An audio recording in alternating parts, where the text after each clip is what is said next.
Good morning everyone. तो आज हमारी बायोलॉजी की 7th क्लास है और जिसमें हम कोशिका चैप्टर को शुरू किया हुआ है और आज इसका लास्ट टॉपिक है। इसके बाद हम फिर इसकी क्वेश्चन प्रैक्टिस करके देखेंगे कि हमें किस तरह से क्वेश्चन बनते हैं। यदि आप CAPF की तैयारी कर रहे हैं या HSC CT की तैयारी कर रहे हैं, ठीक है, तो आप मेरा कोर्स ज्वाइन कर सकते हो। इस नंबर पर मेरे को व्हाट्सअप कर सकते हो। CAPF के फॉर्म चले हुए हैं।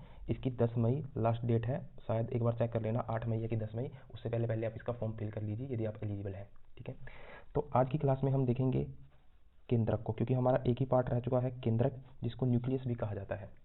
देखिए, पूरी कोशिका के अंदर अगर देखा जाए तो सबसे महत्वपूर्ण जो कोशिका अंग पाया जाता है वो पाया जाता है केंद्रक। क्यों पाया जाता है? क्योंकि आप इसका सबसे पहले तो कार्य ही देख लीजिए कि इसका कार्य क्या है। इसका कार्य है नियंत्रण का। पूरी कोशिका को जो कंट्रोल करता है वो कौन करता है? केंद्रक। और अकेला केंद्रक करता है ऐसा नहीं है। आप केंद्रक की जब हम संरचना को पूरा डिटेल में देखेंगे, हमें इस तरह के क्वेश्चन पे नहीं जाना है कि पूरी कोशिका में सबसे बड़ा या छोटा अंग कौन सा पाया जाए। इस तरह की कोशिका में हमें नहीं जाना है, क्योंकि इस तरह के क्वेश्चन जाने से तो फिर क्या फ़ायदा पढ़ने का। आज की क्लास लंबी हो सकती है, पर आप यकीन मानिए केंद्रक से संबंधित पूरी जानकारी आपके दिमाग में बैठ जाएगी, अच्छे से बैठ जाएगी। और दूसरा, ये जो शब्द सुनते हैं DNA, RNA, जीन, ये सारे गुणसूत्र, क्रोमोसोम, क्रोमेटिन, ये सारी चीज़ें आपको अच्छे समझ में आ जाएगी कि कोशिका के अंदर इनकी संरचना कैसी होती है। और यदि शुरू से आप देख रहे हो तो बहुत अच्छे से समझ में आएगा। तो केंद्रक का मुख्य कार्य होता है नियंत्रण करना। क्यों? क्योंकि आप जब केंद्रक को हम खोल कर देखेंगे तो उसके अंदर हमें केंद्रिका पाई जाएगी, क्रोमेटिन धागे पाए जाएंगे, और यही क्रोमेटिन धागे जब कोशिका विभाजित होती है तो गुणसूत्र बन जाते हैं, जिसे हम क्या बोलते हैं? क्रोमोसोम।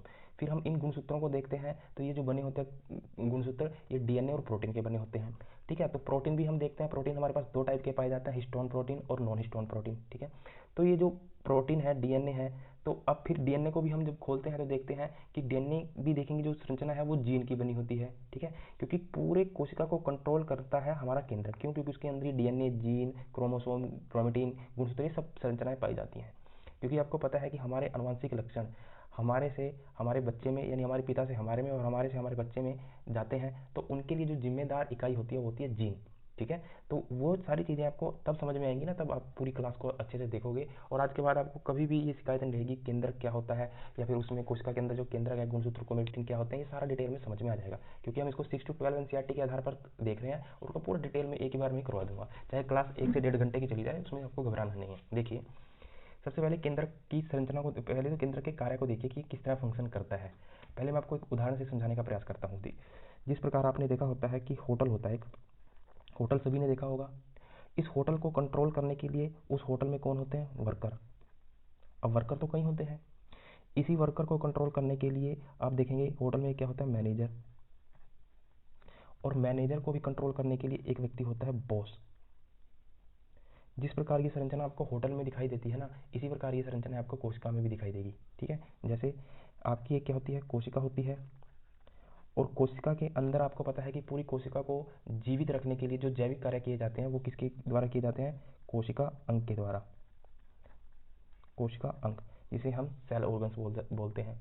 अब आपको पता है कोशिका अंग कितने टाइप के होते हैं। अंदर आप देखेंगे राइबोसोम है, केंद्रक है, कोशिका द्रव्य है, वैक्यूल है, आपका रसधानिया है, माइटोकॉन्ड्रिया है, राइबोसोम है, सेंट्रोसोम है, तारकाय है, माइक्रोबॉडीज है। कितने कोशिकांगों के बारे में हमने डिटेल में पढ़ा, ठीक है।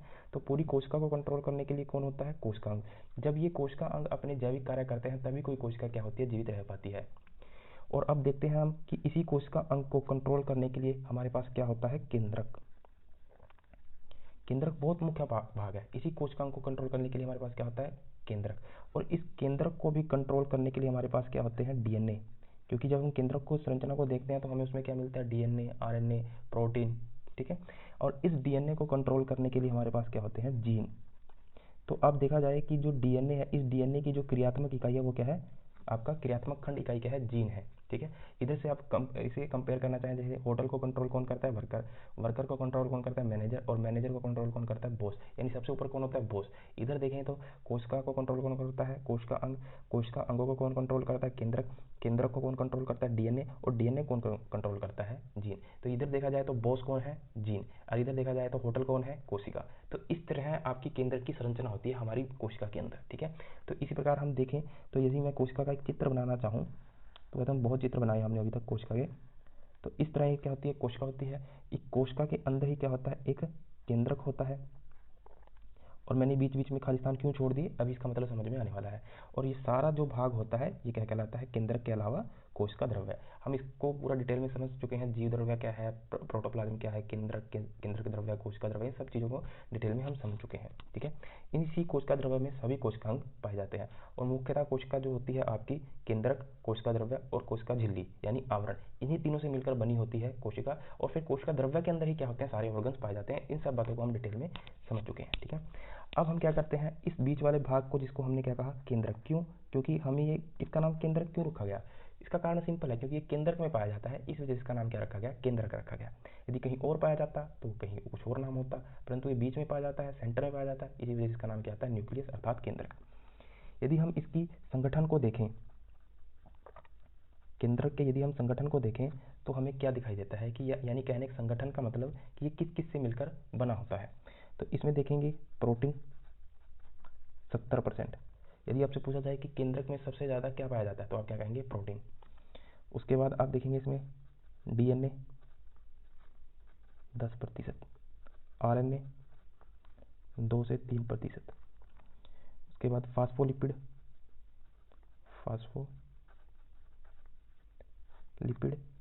3 से 5%, धातु मेटल्स भी पाए जाते हैं बहुत ही कम मात्रा में। ठीक है, तो यदि आपसे क्वेश्चन पूछा जाए कि जो केंद्रक है उसका संगठन क्या है या किस किस से मिलकर बना होता है, तो आप याद रखेंगे प्रोटीन है, डीएनए है, आरएनए है, फास्फोलिपिड है, धातु है।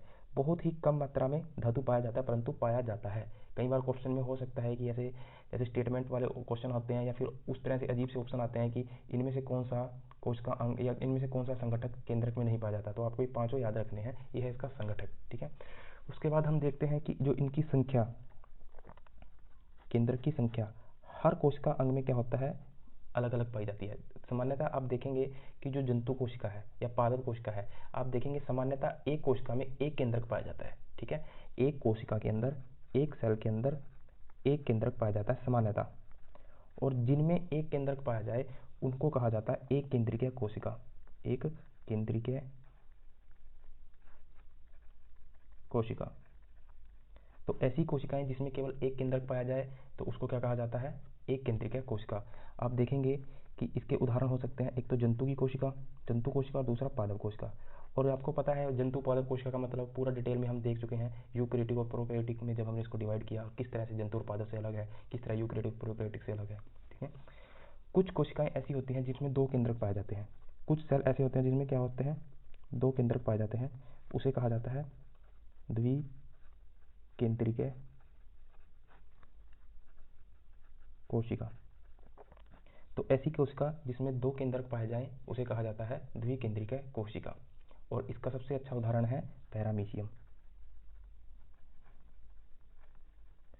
और ये पैरामीशियम हमें पता है क्या कैसा जीव होता है, प्रोकैरियोटिक जीव होता है। और इसकी हमने संरचना को भी देखा था, ये कैसा होता है, चप्पल के आकार का होता है। इसकी अगर मैं संरचना बनाना चाहूँ तो इस तरह से कुछ संरचना होती है इसकी, इस तरह से चप्पल के आकार का होता है। इसमें आप देखेंगे इस तरह डंबलाकार की आकृति में एक केंद्रक ये पाया जाता है और एक छोटा केंद्रक पाया जाता है।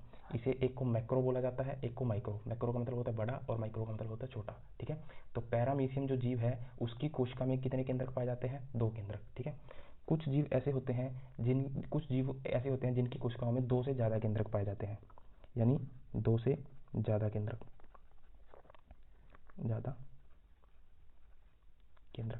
यदि हम दो से ज़्यादा ऐसी कोशिकाएं जिनमें दो से ज़्यादा केंद्रक पाए जाए उन्हें कहा जाता है बहुकेंद्रिक कोशिका। बहुकेंद्रिक कोशिका। इसका उदाहरण है बाउचेरिया। बाउचेरिया एक जीव है जिसका नाम है बाउचेरिया। ठीक है, तो इस तरह आपको पता होना चाहिए कि सामान्य तो हम देखते हैं जैसे हमारी कोशिका है तो हमारी कोशिका में तो एक कोशिका में एक केंद्रक पाया जाता है। और आपको पता है हमारा जो शरीर है, हमारी बॉडी है, अरबों खरबों सेल से मिलकर बनी है। तो स्वाभाविक सी बात है अरबों खरबों सेल भी क्या, अरबों खरबों क्या होंगे, केंद्रक होंगे। यहाँ बात की जा रही है कि एक कोशिका के अंदर कितने केंद्रक पाए जा रहे हैं। तो सामान्यतः एक कोशिका के अंदर एक केंद्रक पाया जाता है, उसका उदाहरण है जंतु और पादप की कोशिका। कई कोशिकाएं ऐसी होती हैं जिसमें दो केंद्रक पाए जाते हैं, इस तरह की कोशिकाओं को द्विकेंद्रीय कोशिका कहा जाता है, जैसे पैरामीशियम। ठीक है, चप्पल के आकार की आकृति का होता है। उसके बाद कुछ कोशिकाएं ऐसी होती हैं जिनमें दो से ज़्यादा केंद्रक पाए जाते हैं, जिसे बहुकेंद्रीय कोशिका कहा जाता है, उसे कहा जाता है बाउचेरिया। ठीक है, और कुछ कोशिकाएं ऐसी भी होती हैं जिसमें केंद्रक पाया ही नहीं जाता, ठीक है। कुछ कोशिकाएं ऐसी होती हैं जिसमें केंद्रक क्या होता है, अनुपस्थित होता है। ठीक है, वो है आपका आरबीसी। आपने ब्लड के बारे में पढ़ा होगा थोड़ा बहुत पहले, जैसे तीन टाइप के ब्लड होते हैं, आरबीसी, डब्ल्यूबीसी और प्लेटलेट्स। आरबीसी के अंदर आप देखेंगे केंद्रक नहीं पाया जाता। देखिए जब हम ब्लड को पढ़ेंगे तो डिटेल में आपको बताऊंगा। देखिए अभी मैं थोड़ा सा इंट्रोडक्शन दे देता हूँ। आरबीसी में की जब शुरू की अवस्था होती है ना, आरबीसी में शुरू में क्या होता है, केंद्रक पाया जाता है, परंतु बाद में केंद्रक नहीं पाया जाता। इसका कारण क्या है, देखिए आरबीसी को बनाया इसलिए गया था ताकि वो क्या करे, गैसों का आदान प्रदान करे। क्योंकि आरबीसी के अंदर क्या पाया जाता है, हीमोग्लोबिन। हीमोग्लोबिन की खासियत क्या है, वो गैस, वो CO2 और आपका O2 से क्रिया करता है, और जब उसको कार्बन मोनोऑक्साइड मिल जाती है तो उसके साथ बहुत तेजी से क्रिया करता है। तो आरबीसी को बनाया इसलिए गया था कि वो क्या करे, ज़्यादा से ज़्यादा मात्रा में हीमोग्लोबिन बनाए। तो हीमोग्लोबिन बनाने के चक्कर में वो क्या करता है, हीमोग्लोबिन पूरी कोशिका को पूरी कोशिका को हीमोग्लोबिन में ही चेंज कर देता है, जिससे क्या होता है, जो उसके अंदर जो न्यूक्लियस पाया जा रहा था शुरू में, वो भी पूरा किसमें चेंज हो जाता है, हीमोग्लोबिन में। इस वजह से आप देखेंगे कि आरबीसी के अंदर केंद्रक नहीं पाया जाता। क्योंकि यदि केंद्रक पाया जाता ना आरबीसी का अंदर, तो सारा कुछ गड़बड़ हो जाता है। क्यों, क्योंकि हमें पता है इसी केंद्र के अंदर क्या पाया जा रहा है, डीएनए पाया जा रहा है। ठीक है, आरएनए, और डीएनए क्या है, आपका आनुवंशिक पदार्थ है। ठीक है, इसी डीएनए में जीन पाए जा रहे हैं। तो यदि हम क्या करते हैं, क्योंकि जब हम ब्लड डोनेट करते हैं तो हम क्या करते हैं, आरबीसी डोनेट करते हैं, हम डब्ल्यूबीसी नहीं डोनेट करते। क्योंकि यदि हम डब्ल्यूबीसी डोनेट करेंगे तो उसमें केंद्रक पाया जाएगा, तो उससे क्या गड़बड़ हो जाएगी कि ये, जैसे मान लीजिए आपका ब्लड, जैसे आपने किसी को ब्लड दिया ना, तो वो आपका संतान बन जाएगा, क्योंकि आपके जो अनुवांशिक गुण है वो उसमें चले जाएंगे। क्योंकि आरबीसी में यदि डीएनए पाया जाता तो ऐसे गड़बड़ हो सकती थी।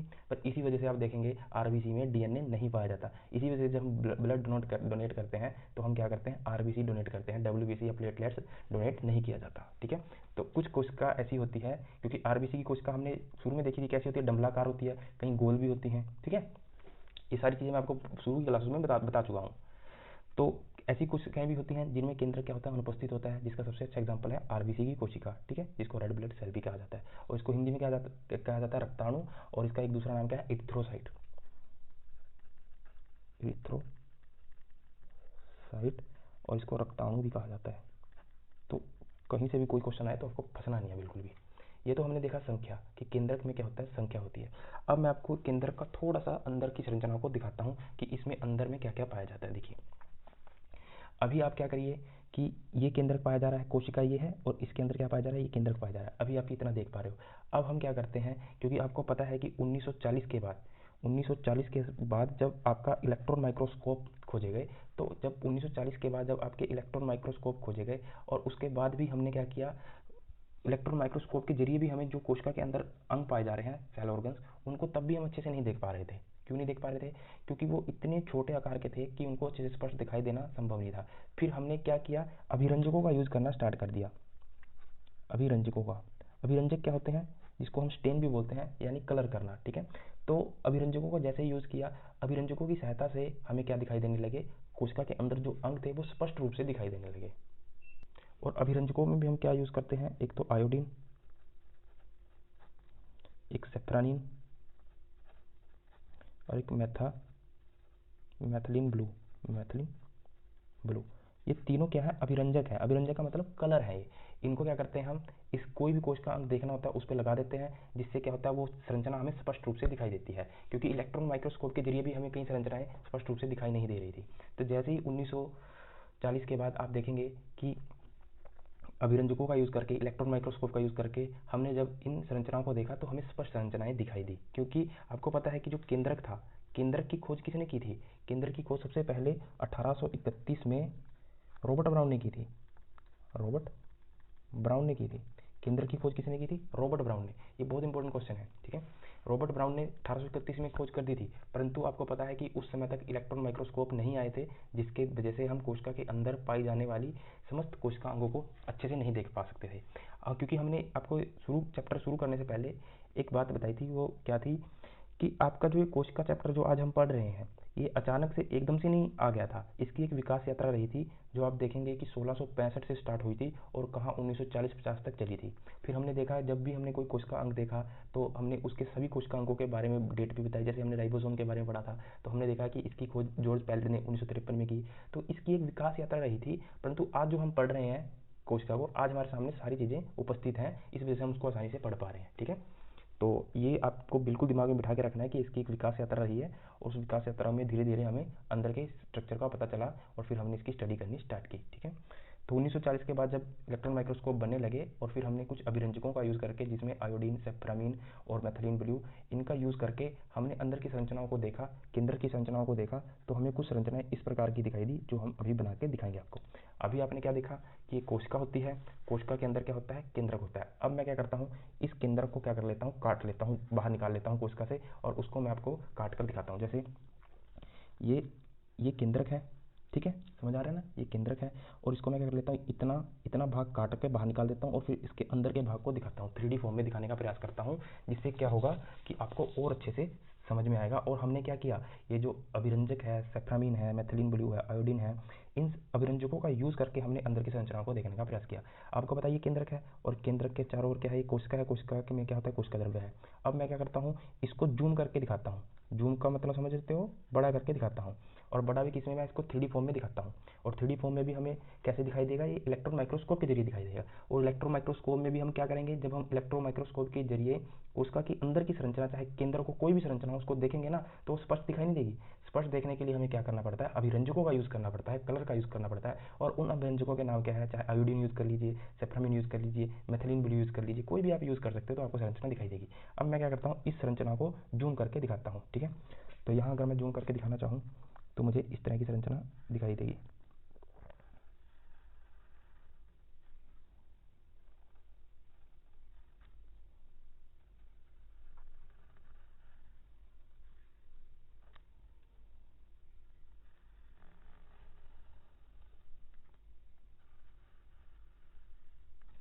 क्योंकि आप देखेंगे ये डबल लेयर होती है, इसमें 2 परतें पाई जाती है। मैं दोनों परतों को अलग से कलर से बनाने का प्रयास करता हूँ।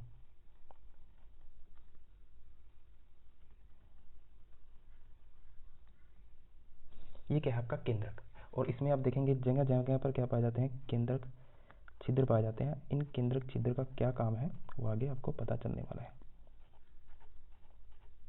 पहले आप इसकी स्थिति को देख लीजिए, फिर इसके अंदर की स्टडी को करेंगे। ठीक है, और यहाँ पे भी क्या होते हैं, यहाँ पे भी ना, ये जो मैं निशान लगा रहा हूँ, यहाँ पे भी क्या होते हैं, छिद्र होते हैं। ये भी क्या है, छिद्र है।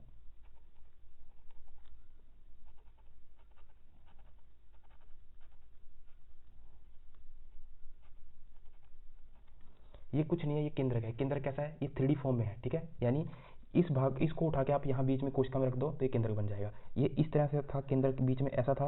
मैंने इतने भाग को काट दिया, इतने भाग को काट दिया, और काटने के बाद जब देखा मैंने अंदर, क्योंकि इतने भाग को मैंने इसलिए काटा ताकि मेरे को अंदर की संरचनाएं दिखाई दे। ठीक है, अब इतने भाग को देखने पर मुझे ये अनुप्रस्थ, केंद्र के अनुप्रस्थ काट का चित्र हमें मिलता है। इसी को कहा जाता है अनुप्रस्थ काट का चित्र। ठीक है, ये क्या है, केंद्र के अनुप्रस्थ काट का चित्र है, केंद्र का अनुप्रस्थ काट का चित्र। ठीक है, अनुप्रस्थ काट का चित्र आप समझ चुके हो, 3D फॉर्म में है। ठीक है, अब जरा देखना इसमें क्या क्या पाया जाता है। इसके बीचों बीच एक ना अति संगठित संरचना पाई जाती है, कुंडलित फॉर्म में। अति संगठित संरचना पाई जाती है कुंडलित फॉर्म में, जिसके चारों ओर कोई भी तरह की लेयर नहीं होती, खुली पड़ी रहती है। ठीक है, इसको कहा जाता है आपका केंद्रिका, न्यूक्लियोलस बोला जाता है, केंद्रिका। ठीक है, और उसके बाद देखेंगे इसके अंदर इस तरह धागे नुमा संरचना पाई जाती है, जिसे हम कहते हैं क्रोमेटिन, क्रोमेटिन धागे। और आपको पता होगा, यही क्रोमेटिन धागे जब कोशिका विभाजित होती है तो कंडेंस फॉर्म में संघनित होकर व्यवस्थित हो जाती है, और वही कहलाती है गुणसूत्र अर्थात क्रोमोसोम। ठीक है, गुणसूत्र कुछ नहीं है, सिर्फ क्या है, क्रोमेटिन धागे हैं, जो कोशिका विभाजन से पहले अति कुंडलित फॉर्म में ऐसे ही बिखरे हुए रहते हैं, उसको क्रोमेटिन धागे बोलते हैं। ठीक है, उसके बाद आप देखेंगे जगह जगह केंद्र में क्या पाए जाते हैं, छोटे छोटे छिद्र पाए जाते हैं, जिसे क्या बोला जाता है, केंद्रीय पोर,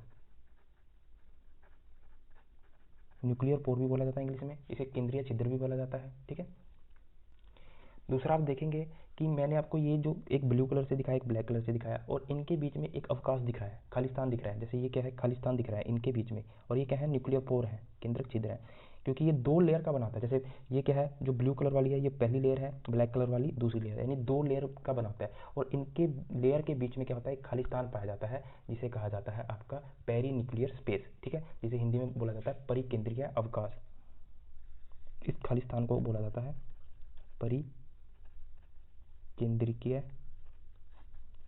अवकाश, जिसे इंग्लिश में बोला जाता है पेरी न्यूक्लियर स्पेस। ठीक है, तो ये आपका संरचना केंद्र के अंदर हमें पाई जाती है। अब इन्हीं संरचनाओं को हमें आगे डिटेल में पढ़ना है। अब जरा समझ लीजिए कि इनमें थोड़ा थोड़ा काम क्या है। जैसे अब क्या करें, आप इसको उठाइए और यहाँ रख दीजिए। जैसे आप यहाँ रखेंगे तो आप देखेंगे कि ये बीच में है और इसके चारों ओर ये केंद्र क्या है, मैंने इसको यहाँ से उठाया और उसको जूम करके दिखाया आपको, ठीक है, 3D फॉर्म में। और इसके चारों ओर क्या है, आप देखेंगे तो इसके चारों ओर क्या पाया जा रहा है, इसके चारों ओर क्या पाया जा रहा है, यदि मैं कोशिका बनाना चाहूँ तो इसके चारों ओर क्या पाया जा रहा है, कोशिका द्रव्य, है ना। आपको ये चीज़ आपके दिमाग में, माइंड में पहले बिठानी है, अन्यथा नहीं बिठाओगे तो फिर आपको याद करना पड़ेगा। और याद करने का तो फिर मैंने आपको बताया था फंडा, फिर याद करना है तो फिर कोर्स की ज्वाइन करना है, फिर चीज़ें भी पढ़नी है अगर याद ही करना पड़े। यहाँ आपको इस तरह से समझाना है कि आपको जिससे याद ना करना पड़े और सारी चीज़ें स्पष्ट रूप से दिखाई दें। ठीक है, ये क्या है, कोशिका द्रव्य। अब ये जो आपको देखा जाता है कि जो केंद्रक है ये क्या होता है, झिल्ली युक्त कोशिका अंग है, क्योंकि यही फर्क होता है प्रोकैरियोटिक और यूकैरियोटिक कोशिका में। प्रोकैरियोटिक में झिल्ली युक्त केंद्रक नहीं पाया जाता, केंद्रक उसमें ही पाया जाता है बट उसमें झिल्ली युक्त केंद्रक नहीं पाया जाता, केंद्रक बिखरा रहता है, क्रोमेटिन पदार्थ गुणसूत्र इसी तरह बिखरे रहते हैं, कोई लेयर नहीं पाई जाती। इस वजह से वो क्या होता है, उसमें सुस्पष्ट या सविकसित या फिर सट्टा केंद्रक नहीं पाया जाता, वो क्या रहता है, अब्सेंट रहता है। बस यूकैरियोटिक कोशिकाओं में क्या होता है, झिल्ली युक्त केंद्रक पाया जाता है। अब देखिए कोशिका द्रव्य, इस कोशिका द्रव्य के में से, इस कोशिका द्रव्य से कोई भी पदार्थ केंद्र के अंदर जाएंगे या केंद्र से कोई पदार्थ बाहर आएंगे, वो किसके जरिए आएंगे, ये जो केंद्रक छिद्र दिखाई दे रहे हैं न्यूक्लियर पोर, इन्हीं के जरिए क्या होंगे, कोशिका के अंदर पदार्थ आएंगे और कोशिका के अंदर से पदार्थ जाएंगे। ठीक है, यदि मैं आपको दिखाना चाहूँ तो ये कोशिका है और ये क्या है, केंद्रक है। इस केंद्रक से पदार्थ कोशिका द्रव्य में आएंगे और कोशिका द्रव्य से इस केंद्रक में पदार्थ जाएंगे, तो किसके जरिए जाएंगे, इसी न्यूक्लियर छिद्र के जरिए, यानी न्यूक्लियर पोर जो केंद्रक छिद्र है इन्हीं के जरिए आसानी से जाएंगे। क्योंकि मैंने आपको बताया था कि जब मैं केंद्रक ऊपर में बना रहा था तो आपको यहाँ पे छोटे छोटे स्पेस दिखाई दे रहे थे बीच में, वो क्या है, ये केंद्रक छिद्र ही है। इन्हीं केंद्रक छिद्रों से होकर कोशिका द्रव्य से कुछ पदार्थ, प्रोटीन, अणु, डीएनए वैन जो भी होगा, वो एक जगह से दूसरी जगह जाते हैं और उन्हीं से क्या होते हैं, वापिस आते हैं। या कहें तो इस तरीके से कहें तो कोशिका के केंद्र के अंदर जो भी पदार्थ पाए जा रहे हैं, जैसे केंद्रिका पाया जा रहा है, क्रोमेटिन धागे पाए जा रहे हैं, इसके अंदर एक सेमी लिक्विड पदार्थ भी पाया जाता है जिसे हम केंद्रक द्रव्य कहते हैं। ये जो क्रोमेटिन धागे हैं ना, और आपका जो केंद्रिका है, ये क्या होते हैं, इन किस में पाए जाते हैं, केंद्रिका, केंद्रक द्रव्य में। ये क्या है, केंद्रक द्रव्य।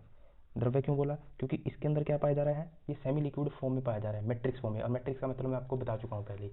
तो ये क्या है, केंद्रक द्रव्य। इसी केंद्रक द्रव्य में क्रोमेटिन धागे पाए जाते हैं जो क्या होते हैं, अति कुंडलित अवस्था में होते हैं, सुस्पष्ट नहीं होते। बट जैसे ही कोशिका विभाजित होगी तब आपके ये जो क्रोमेटिन धागे हैं ये क्या हो जाते हैं, सुस्पष्ट हो जाते हैं और फिर ये गुणसूत्र बन जाते हैं। आगे हम इसको डिटेल में अभी पढ़ेंगे।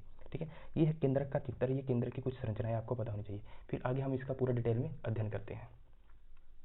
तो हम आगे अब कवर करते हैं इसमें। पहले अपने दिमाग में इसको पूरा अच्छे से बिठा लीजिए कि इसकी इमेज कहाँ पर है। ये केंद्रक है, केंद्रक कहाँ है, कोशिका के बीचों बीच है।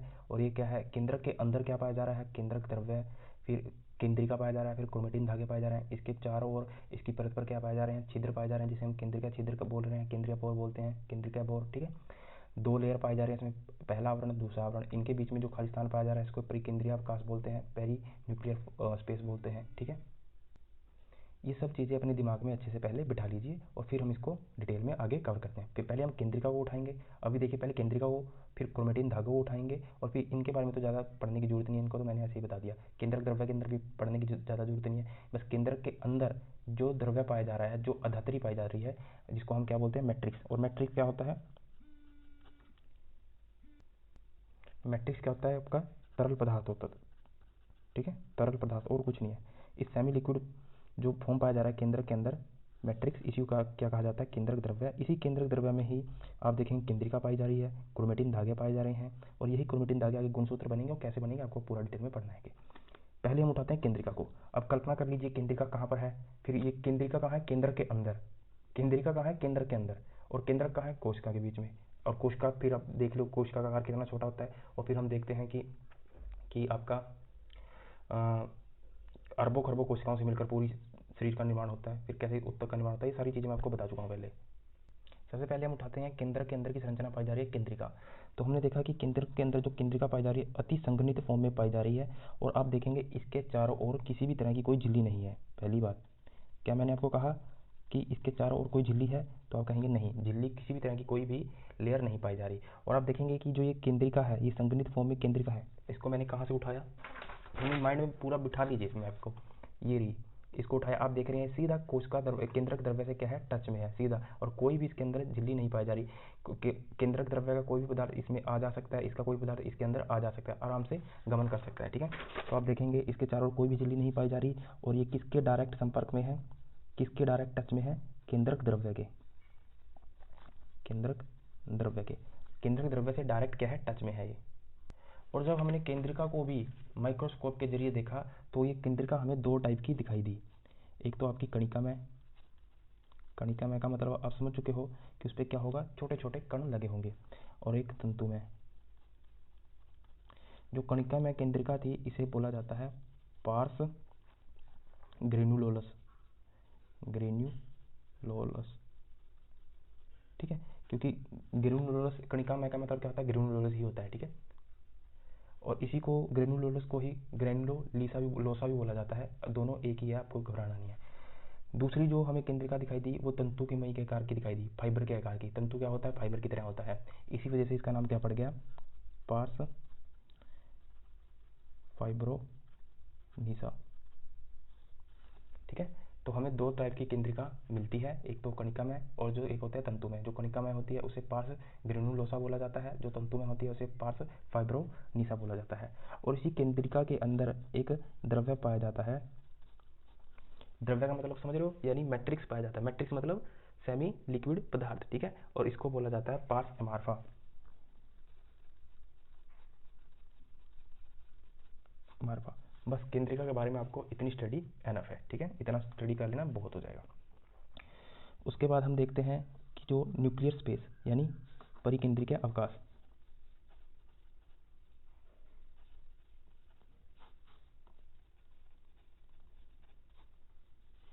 हमें पता है कि जो केंद्रक होता है वो क्या होता है, इसमें दो लेयर होती हैं, आप देखा, ये क्या है, एक पहली लेयर, ये दूसरी लेयर। इन दोनों लेयर के बीच में जो स्पेस पाया जा रहा है, इसी को क्या बोला जाता है, परिकेंद्रिक अवकाश। इसके अंदर जो ये जो स्पेस है, इसकी अगर हम आकार देखें तो 5 से 10 नैनोमीटर, नैनोमीटर आप समझ चुके हो, बहुत छोटा होता है। इसका जो साइज होता है 5 से 10 नैनोमीटर के आकार का अवकाश पाया जाता है, खाली स्थान पाया जाता है, जिसे परिकेंद्रिक अवकाश कहा जाता है। और कई किताबों में यही आपका 5 से 10 ना लिखकर 10 से 50 नैनोमीटर भी लिखा होता है, तो एक ही बात है, ऑप्शन में कोई भी हो आप आराम से लगा दोगे, ठीक है। 50 से 10, 5 से 10 एक ही बात है, परिकेंद्रीय अवकाश। बस आपको ये पता होना चाहिए कि परिकेंद्रीय अवकाश क्या होता है। केंद्र जो होता है वो दो परतों में होता है, दो परतों के बीच का जो अवकाश होता है खाली स्थान, उसे कहा जाता है परिकेंद्रिक अवकाश। उसके बाद आता है आपका क्रोमैटिन, क्रोमैटिन पदार्थ। क्रोमैटिन पदार्थ हमने देखा कि कोश केंद्रक द्रव्य के अंदर एक धागे नुमा संरचना पाई जाती है, जो अति कुंडलित फॉर्म में होती है, व्यवस्थित नहीं होती। अगर ये व्यवस्थित हो जाएगी तो हम क्या बोल देंगे इसको, गुणसूत्र। गुणसूत्र और क्रोमैटिन धागों में यही फर्क है। अंततः जो गुणसूत्र है ना, क्रोमोसोम जिसको इंग्लिश में बोलते हैं, क्रोमोसोम की उत्पत्ति क्रोमैटिन धागे से हुई है, और कुछ नहीं है। गुणसूत्र और कुछ नहीं है, सिर्फ क्रोमैटिन धागे हैं, बस वो क्या हो जाएंगे, व्यवस्थित हो जाएंगे, तो हम बोल देंगे कि ये क्या है भाई, गुणसूत्र है, और कुछ नहीं, ठीक है। तो क्रोमैटिन पदार्थ क्या है, एक धागे नुमा, धागे नुमा संरचना है, जो कहाँ पाई जा रही है, केंद्र के अंदर पाई जा रही है, और ये अति कुंडलित फॉर्म में होती है, अति कुंडलित फॉर्म में होती है। और ये क्या होती है, सुव्यवस्थित नहीं होती, स्पष्ट नहीं होती। सुव्यवस्थित का मतलब इसका कोई आकार नहीं होता, बिखरी रहती है। यहाँ देख रहे हो ना आप कि ये क्या है, संरचना ऐसे बिखरी हुई है, ऐसे बिखरी हुई है, कोई आकार नहीं है, ठीक है। इसी को कहा जाता है क्रोमैटिन पदार्थ। एक्चुअली क्या हुआ कि जो क्रोमैटिन पदार्थ है, क्रोमैटिन धागे हैं, इसकी संरचना को देखना इतना आसान नहीं था, क्योंकि मैंने आपको बताया कि इलेक्ट्रॉन माइक्रोस्कोप आ भी गए तब भी हम अंदर की संरचनाओं को अच्छे से नहीं देख पा रहे थे। क्यों? क्योंकि ये बहुत छोटे पार्ट अंग है। जिस तरह आप देखेंगे इलेक्ट्रॉन प्रोटॉन को आप देख नहीं सकते ना, सिर्फ कल्पना कर सकते हैं, उसी प्रकार ये था। तो फिर भी वैज्ञानिकों ने क्या किया, अभिरंजकों का यूज किया, कुछ क्षारीय अभिरंजक यूज किए, क्षारीय अभिरंजक, और इन अभिरंजकों का यूज करके फिर इलेक्ट्रॉन माइक्रोस्कोप के जरिए इन संरचनाओं को देखा। और जिसमें आप देखेंगे इसको देखने का जो सबसे पहले श्रेय जाता है वो जाता है फ्लेमिंग को। तो इसी वजह से आप देखेंगे कि जो फ्लेमिंग है, इन्हीं को श्रेय जाता है क्रोमैटिन पदार्थ की खोज का। तो यदि आपसे पूछा जाए कि क्रोमैटिन की खोज किसने की, तो आप क्या कहेंगे, फ्लेमिंग। और कैसे की, क्षारीय अभिरंजकों का यूज करके। क्षारीय आप समझते हो, क्षारीय और अम्ल तो आप समझते होंगे थोड़ा बहुत, जिनका पीएच मान 7 से ज़्यादा हो वो क्या होते हैं, क्षारीय, 7 से कम हो आपका अम्लीय। ठीक है। उसके बाद हम इसकी संरचना को देखें या इसका संगठक देखें कि ये बना कैसे होता है, तो हम पाते हैं कि इसके अंदर डीएनए होता है, प्लस आरएनए होता है और प्लस में प्रोटीन होता है। इन तीन चीज़ों से मिलकर बनता है आपका क्रोमेटिन। और जब हम गुणसूत्र को देखेंगे ना, उसमें से आरएनए गायब हो जाएगा, डीएनए और प्रोटीन से मिलकर बनेगा। तो यहाँ आपको थोड़ी सारी चीज़ें दिमाग में बिठा के रखनी है। और गुणसूत्रों की रचना किससे हो रही है? क्रोमेटिन धागे से हो रही है। आगे कैसे होगी मैं आपको पूरा डिटेल में बताऊंगा। तो यदि आपसे पूछा जाए कि क्रोमेटिन पदार्थ किससे मिलकर बनते हैं, डीएनए, आरएनए, प्रोटीन। हमारे पास प्रोटीन होते हैं दो, एक होता है हिस्टोन प्रोटीन और एक होता है non histone protein. Non histone protein, ठीक है। हमारे पास दो टाइप के प्रोटीन होते हैं, एक होता है हिस्टोन और एक होता है नॉन हिस्टोन। हिस्टोन प्रोटीन को यदि हम देखते हैं तो ये नेचर में कैसा होता है, क्षारीय, क्षारीय प्रकृति का होता है। क्षारीय का मतलब आप समझ चुके हो। और जो नॉन हिस्टोन होता है ये कैसी प्रकृति का होता है, अम्लीय प्रकृति का होता है, ठीक है। उसके बाद हम देखते हैं कि एक कोशिका के अंदर केंद्रक होता है, एक केंद्रक के अंदर क्या होता है, क्रोमेटिन पदार्थ होते हैं। इन क्रोमेटिन पदार्थों को जब हम देखते हैं तो ये हमारे डीएनए, आरएनए और प्रोटीन से मिलकर बना होता है। प्रोटीन हिस्टोन दो टाइप का होता है, हिस्टोन, नॉन हिस्टोन। हिस्टोन जो आप क्या देखेंगे प्रकृति में कैसा होता है, क्षारीय होता है, क्षारीय प्रकृति का होता है। ये कैसा होता है, अम्लीय प्रकृति का होता है। सामान्यतः केंद्रक के अंदर जो हिस्टोन होते हैं, प्रोटीन के अंदर जो हिस्टोन पाए जाते हैं वो कई प्रकार के होते हैं। पर यहाँ हम देखेंगे कि जो हिस्टोन प्रोटीन है, क्योंकि हमें सिर्फ यहाँ हिस्टोन प्रोटीन से काम है, हिस्टोन प्रोटीन मुख्यतः यहाँ हम 4 प्रकार के लेते हैं, ठीक है। और इन्हीं 4 प्रकार के हिस्टोन प्रोटीन का आपको नाम याद होना चाहिए। एक का नाम है H2A, H2B, H3 और H4। ये 4 प्रकार के हमारे पास क्या पाए जाते हैं, हिस्टोन प्रोटीन पाए जाते हैं। तो हमारे पास 4 प्रकार के हिस्टोन प्रोटीन है, H2A, H2B, H3 और H4। और प्रत्येक के दो दो अणु, प्रत्येक के दो दो अणु। इसका मतलब क्या हुआ, यदि H2A है तो एक और H2A होगा, H2B है तो एक और H2B होगा, H3 है तो एक और H3 होगा और H4 है तो एक और क्या होगा, H4 होगा। तो इस प्रकार ये कितने हो जाएंगे हिस्टोन प्रोटीन, 8 हो जाएंगे, क्योंकि प्रत्येक के क्या हो जाएंगे, दो दो अणु, ठीक है। इसी वजह से इसको क्या बोला जाता है, हिस्टोन ऑक्टेमर, ठीक है। इसी संरचना को क्या बोला जाता है, हिस्टोन ऑक्टेमर। ऑक्टोपस से आया है ऑक्टेमर। ऑक्टोपस में क्या होता है आपको पता है, उसके 8 पैर होते हैं। इसी वजह से जहाँ भी 8 चीज़ें होती हैं उसको क्या बोला जाता है, ऑक्टोपस अर्थात ऑक्टेमर।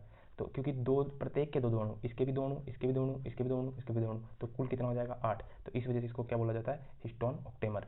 तो हिस्टोन ऑक्टेमर क्या होता है, हिस्टोन प्रोटीन हमारे पास 4 तरीके के पाए जाते हैं, प्रत्येक के दो अणु मिलकर हमारे क्या बनाते हैं, हिस्टोन ऑक्टेमर बनाते हैं। अब क्या करें, जो ये क्रोमेटिन पदार्थ है ना, अब इस संरचना को यहीं छोड़ दीजिए, इसको यहीं स्टॉप कर दीजिए, ठीक है। क्योंकि इसको फिर बाद में हम आगे जोड़ेंगे, इसको यहीं स्टॉप कर दीजिए।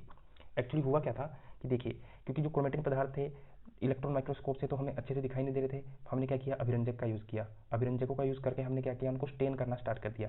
स्टेन करने का मतलब होता है उसको कलर करना स्टार्ट कर दिया। जैसे ही हमने स्टेन किया तो हमें दो संरचनाएं पाई, एक तो ये हल्का फॉर्म में स्टेन हुआ और एक क्या हुआ, गहरे फॉर्म में स्टेन हुआ। यानी ऐसे क्रोमेटिन पदार्थ जो जिन पे क्या हो, स्टेन करने से हल्का रंग चढ़ा, और ऐसे क्रोमेटिन पदार्थ जिन पर स्टेन करने से गहरा रंग चढ़ा, ठीक है। जिन पे हल्का रंग चढ़ा उनको कहा गया यूक्रोमैटिन, यूक्रोमैटिन। और जिन पर गहरा रंग चढ़ा उनको कहा गया हेट्रोक्रोमैटिन। और यहाँ से एक क्वेश्चन आता है, ध्यान रखेंगे, जो यूक्रोमैटिन होता है ना, यही आनुवंशिक रूप से क्या होता है, सक्रिय होता है, ये निष्क्रिय होता है, ठीक है। यदि आपसे पूछा जाए कि कौन सा क्रोमेटिन सक्रिय होता है तो आप क्या कहेंगे, यूक्रोमैटिन, ठीक है। और आपसे पूछा जाए कौन सा निष्क्रिय होता है तो आप क्या कहेंगे, हेट्रोक्रोमैटिन, हेट्रोक्रोमैटिन, ठीक है। तो ये हेट्रोक्रोमैटिन और यूक्रोमैटिन कुछ नहीं है, सिर्फ हमने क्या किया, इनको क्या किया, स्टेन किया। स्टेन का मतलब क्या किया, हमने इस पर अभिरंजकों का यूज़ किया, कलर यूज़ किए। और अभिरंजक कौन कौन से तो मैं आपको पीछे पूरा डिटेल में बता चुका हूँ, ठीक है। तो इन स्टेन करने के बाद हमें दो टाइप के प्रोटीन मिले, एक तो ऐसे क्रोमेटिन मिले जिन पे क्या हुआ, हल्का रंग चढ़ा, और कुछ ऐसे मिले जिन पे क्या हुआ, गहरा रंग चढ़ा। जिन क्रोमेटिन पर हल्का रंग चढ़ा उनको हमने बोला यूक्रोमैटिन, और जिन पे गहरा रंग चढ़ा उनको बोला हमने हेट्रोक्रोमैटिन। जो यूक्रोमैटिन है ये आनुवंशिक रूप से क्या होता है, सक्रिय होता है, जबकि हेट्रोक्रोमैटिन आनुवंशिक रूप से निष्क्रिय होता है। अब क्या करिए, आप इस संरचना को यहीं पे छोड़ दीजिए, इसको यहीं रोक दीजिए। अब हम चलते हैं गुणसूत्रों की तरफ। देखिए होता क्या है कि जो गुणसूत्र है, गुणसूत्र, इसको बोला जाता है क्रोमोसोम, क्रोमोसोम इंग्लिश में। गुणसूत्र जो बने हैं ना, ये बने हैं क्रोमेटिन धागों से ही बने हुए हैं, क्रोमेटिन धागे से ही इनका निर्माण हुआ है। कैसे निर्माण हुआ है समझना।